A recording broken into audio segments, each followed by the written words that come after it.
The issues that we've been dealing with primarily focus around housing, affordable housing for those in our community. We've worked on better discipline programs in our school, and also issues of crimes and drugs to help folks in our community who are struggling in their neighborhoods. We've also worked in our jails to come up with programs to help those who are struggling with addictions. Personally, I've experienced a conversion due to my work with FAST, and I always thought as a pastor I was doing a great job feeding the hungry, clothing the naked, working with the poor, those struggling, and just thought our parish was doing a really great job with that.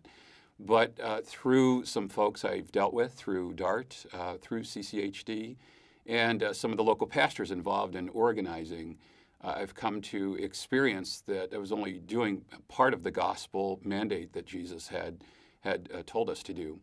And in particular, I felt, called and felt really drawn to organizing in issues of justice. We were very good about issues of mercy, but issues of justice really weren't things that we had taken seriously. And I saw that through working with organizing and in areas of justice, our community had the ability to change, to become greater, to really become the kingdom that Jesus asks us to work on establishing. I know it's been transformative for my own parishioners. This year, I hope to have over 400 parishioners participate in one of our large Nehemiah Action Assemblies. And I always say that they do this great work not because of me, they do it because of them. They feel the real mandate and call and are responding to the call from Jesus to exercise their baptismal calling. They take responsibility, they do research, they're the ones who raise up issues, they're the ones who help to deal with our elected and appointed officials to make sure these issues of justice really take root in our community. I have a friend who said if we did more justice, then we would have to do less charity. And I think that really is what we're all about in trying to work on justice issues.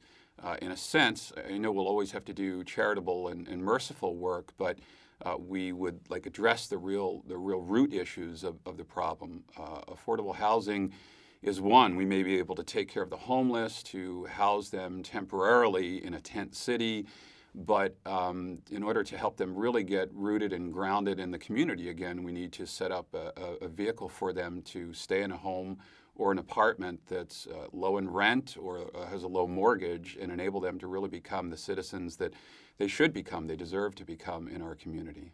I have a great love for our church's liturgy, and I always remember that the folks who worked towards changes in our liturgy in the 19th and 20th century always said that if we're not acting out what we've done in the liturgy, it ends up being, in a sense, empty ritual.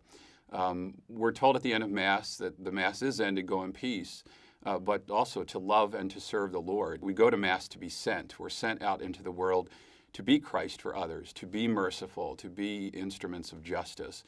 It's not always comfortable, it's not always easy, but it's the gospel mandate that Jesus calls us to. I think primarily we're really called to move from being people who maintain the status quo or maintain kind of the ordinary service that we offer, to being people of real mission. And that's the gospel message that Jesus Christ gives to each of us, to be people who proclaim the good news, who work at making our community better. And that primarily has happened through organizing. And as I said, through the grant that we've received from CCHD, that's been possible, to have organizers train us, who we in turn do the work. We in turn do the work of Jesus Christ and make his kingdom visible in our midst.